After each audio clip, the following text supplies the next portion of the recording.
So good evening. നമ്മൾ last ക്ലാസ്സിൽ നമ്മൾ ഡിസ്കസ് ചെയ്തുകൊണ്ടിരിക്കുന്നത് പ്രൊട്ടക്ഷൻ ആണ്. പ്രൊട്ടക്റ്റീവ് പ്രൊട്ടക്ഷൻ റിലേസ് നമ്മൾ നോക്കി. പിന്നെ നമ്മൾ പ്രൊട്ടക്ഷൻ സർക്യൂട്ട് ബ്രേക്കേഴ്സിനെ പറ്റി നോക്കി. ഡിഫറൻഷ്യൽ പ്രൊട്ടക്ഷൻ നോക്കി. Differential protection, how differential protection can be obtained in A transformer നമ്മൾ നോക്കി. സോ നെക്സ്റ്റ് സെക്ഷനിലേക്ക് നമ്മൾ പോവുകയാണ്. ഇറ്റ് ഈസ് കാൾഡ് എന്തായിരിക്കും? Protection of AC generators, protection of alternators. അടുത്ത സെക്ഷൻ ആണ് protection of alternators.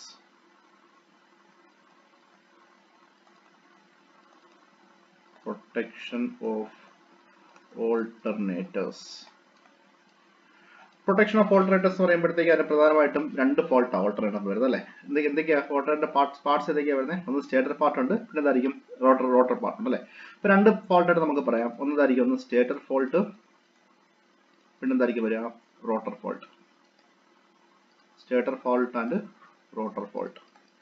Stator fault എന്ന് പറയുമ്പോഴത്തേക്ക് എന്തായിരിക്കും വരിക? ഒന്ന് ഫേസ് ടു ഫേസ് ഫോൾട്ട്, രണ്ടാമതായിരിക്കും ഫേസ് ടു ഗ്രൗണ്ട്. അടുത്തതായിരിക്കും interturn fault. Next fourth one ഏതാണ്? Overheating on stator side.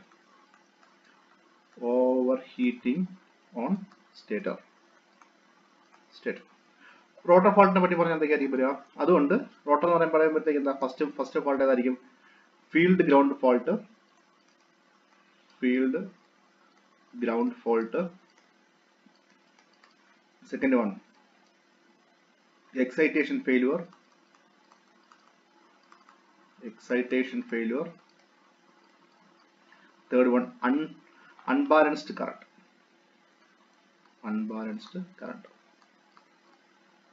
These are the fault in an alternator. Common faults. Stator faultum എന്തായിരിക്കും? Stator fault and rotor fault.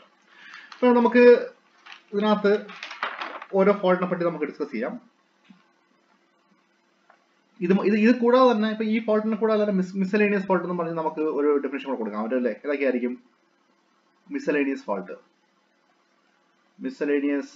Fault? Like ഏതൊക്കെയായിരിക്കാം? ഞാൻ alternate miscellaneous fault like ഇതായിരിക്കും bearing loss, voltage regulation failure, പിന്നെ എന്തായിരിക്കും operating failure, motoring action due to over voltage, due to over speed, അങ്ങനെയൊക്കെ ഉള്ളത് miscellaneous fault നമുക്ക് പറയാൻ പറ്റും. നമുക്ക് പ്രധാനമായിട്ട് ഇമ്പോർട്ടന്റ് ആയിട്ട് വരുന്നത് പറഞ്ഞാൽ ഇതിനകത്ത് ഡിഫറൻഷ്യൽ പ്രൊട്ടക്ഷൻ ആണ് വരുന്നത്. ഡിഫറൻഷ്യൽ പ്രൊട്ടക്ഷനകത്ത് how much percentage of the winding is protected. Competitive exam point of വ്യൂവിൽ അതാണ് നമുക്ക് നോക്കാനുള്ളത്.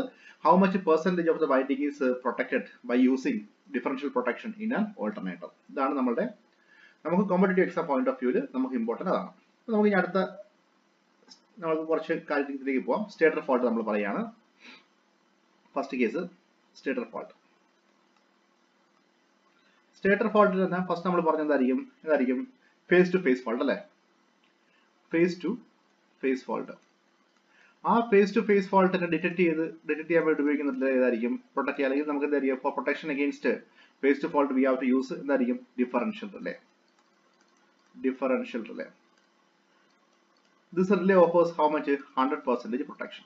100% protection against which fault? Face to face fault. Next point to remember, that is face to ground fault.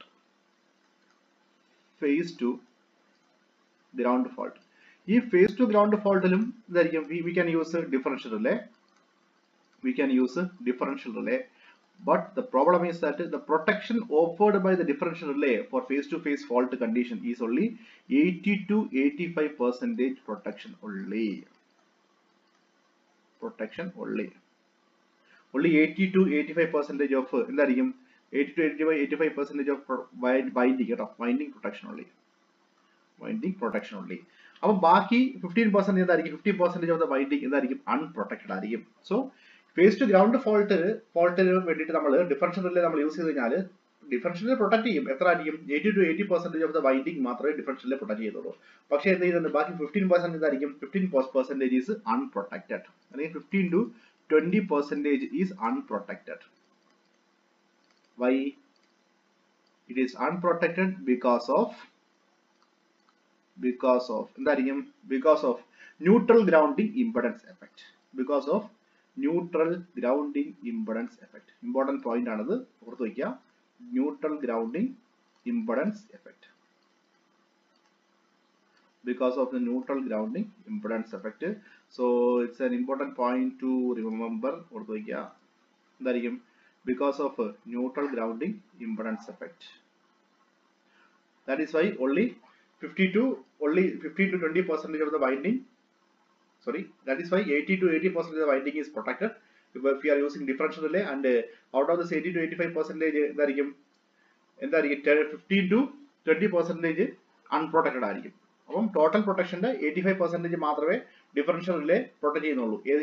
ഏത് കേസാണെങ്കിലും phase to ground fault ആണെങ്കിൽ. Phase to phase fault ആകുമ്പോഴത്തേക്കും എന്തായിരിക്കും differential relay it offers 100% protection.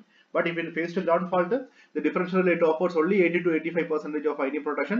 Rest 50 to 20% is unprotected because of the effect of neutral grounding impedance. So what is the solution for that? അങ്ങനെയാണെങ്കിൽ നമുക്ക് ഇതിന് reliable ആയിട്ട് protection എന്ന് പറയാൻ പറ്റുമോ? ഡിഫറൻഷ്യൽ റിലേ നമുക്ക് വൈൻഡിങ് പ്രൊട്ടക്ട് നമ്മുടെ ഫേസ് ടു ഗ്രൗണ്ട് ഫോൾട്ടിന് 100% പ്രൊട്ടക്ഷൻ കൊടുക്കുന്നുണ്ടോ? ഇല്ല. സോ അങ്ങനെ ആകുമ്പോഴത്തേക്ക് നമ്മൾ എന്ത് ചെയ്യും? in order to give 100% protection, we have to use which relay? Restricted earth fault relay. We have to use restricted. If you are going to use restricted earth fault relay, then what is the benefit? 100% protection is offered. 100% protection against what?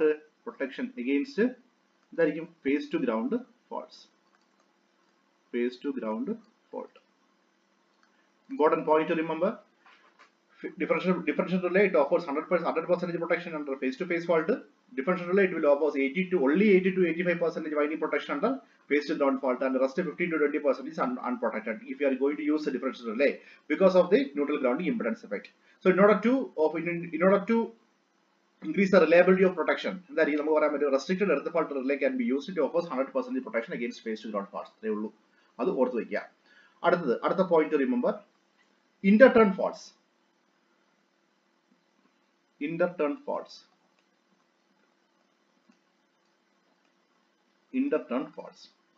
How the interturn faults can be protected? It can be protected by using split phase protection.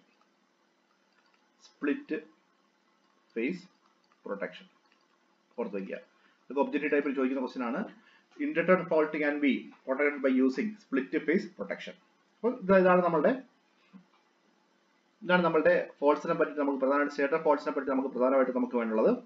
ഇപ്പോൾ നമ്മൾ നോക്കിക്കഴിഞ്ഞാൽ differential പ്രൊട്ടക്ഷനിലേക്ക് പോകാം. നമ്മളിപ്പോൾ percentage differential protection.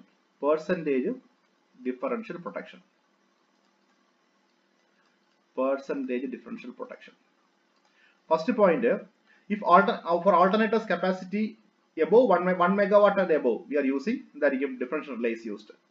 Differential relay is used for alternators having capacity greater than 1 megawatt. We are using differential protection scheme.